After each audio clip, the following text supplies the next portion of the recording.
बिस्मिल्लाहिर्रहमानिर्रहीम। Welcome students, उम्मीद करता हूँ आप सब खैरियत से होंगे। बच्चों, आज हम चैप्टर 20 अल्टरनेटिंग करंट के 5th लेक्चर के अंदर टॉपिक 20.5 इम्पीडेंस को समझेंगे। इम्पीडेंस बच्चों हमारे पास कंबाइन रेजिस्टेंस को कहते हैं। हमारे पास एक सर्किट के अंदर तीन चीज़ें हैं जो रेजिस्टेंस प्रोड्यूस कर सकती है। एक तो सिंपल बच्चों हमारे पास रेजिस्टर, दूसरा इंडक्टर। हमने कहा था ये जो इंडक्टर हम लगाते हैं ये भी ईएमएफ इंड्यूस करता है अपोजिट डायरेक्शन में, तो इसकी भी एक रेजिस्टेंस होती है। इसी तरह बच्चों कैपेसिटर भी एक रेजिस्टेंस प्रोड्यूस करता है।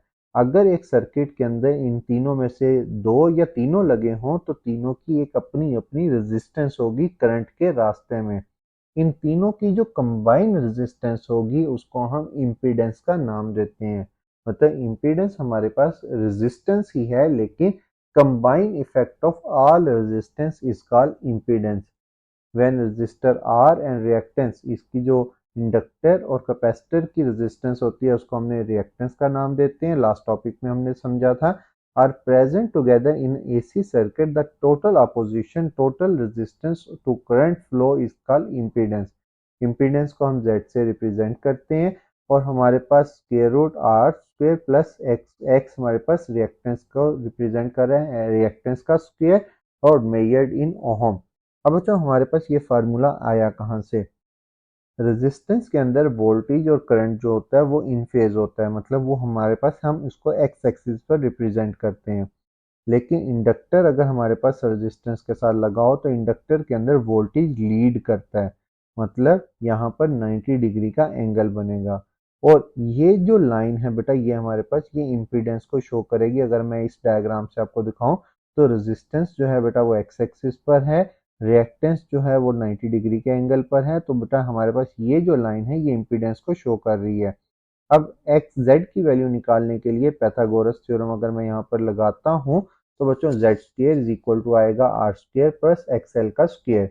और यहाँ से बच्चों हमारे पास दोनों साइड पे स्क्वायर रूट लेने से फार्मूला बनेगा Z is equal to square root R square plus X square. और यहाँ पर इसकी वैल्यू फाइंड आउट करेंगे v इज इक्वल टू, जो v हमने फाइंड आउट करना है टोटल वोल्टेज वी आर का स्क्वायर प्लस वी एक्सएल का स्क्वायर, और यहाँ पर v इज इक्वल टू होता है आई आर और इसका वोल्टेज होता है हमारे पास आई एक्सएल के। तो बच्चों ये वैल्यूज जब हम पुट करेंगे दोनों साइड से आई स्क्वायर निकाल के स्क्वायर रूट से कैंसिल करेंगे तो बाहर आ जाएगा v is equal to I square root R square plus XL का स्क्वायर। आई जब दूसरी तरफ जाके डिवाइड होगा तो बच्चों v डिवाइडेड बाय आई जो है ये इम्पीडेंस के इक्वल होता है। और ये फार्मूला बन गया हमारे पास z is equal to square root R square plus XL का स्क्वायर। और यही फार्मूला हमने ड्राइव करना था। और अगर हमने बच्चों ये वाला एंगल फाइंड आउट करना हो फाई एंगल, तो बच्चों यहाँ पर टेन थीटा वाला फार्मूला लगेगा। Tan phi is equal to perpendicular divided by base, मतलब एक्सएल डिवाइडेड बाय आर। और फाई निकालने के लिए 10 को दूसरी तरफ यानी यहाँ लाकर इन्वर्स कर देंगे तो बनेगा phi is equal to 10 inverse XL divided by R. इसी तरह बच्चों हमारे पास है RC series AC circuit. R का मतलब रेजिस्टेंस और सी का मतलब कैपेसिटेंस। मतलब जब कैपेसिटर और रेजिस्टेंस आपस में कनेक्टेड हो सीरीज के अंदर तब हमारे पास टोटल रेजिस्टेंस यानी इम्पीडेंस कितनी होगी। कैपेसिटर के अंदर जो वोल्टेज है वो लैग करता है, जिसकी वजह से इसकी जो वैल्यू बनेगी वो इस अपोजिट डायरेक्शन में बनेगी। और ये हमने v की वैल्यू ये फाइंड आउट करनी है। टोटल इम्पीडेंस फाइंड आउट करने के लिए यहाँ पर भी बेस परपेंडिकुलर पैथागोरस थ्योरम लगाएंगे। v का स्क्वायर इक्वल आएगा V R square plus V C square, और दोनों साइड पे स्क्वायर रूट लेने पर वैल्यू बनेगी v is equal to square root V R square plus V C का स्क्वायर।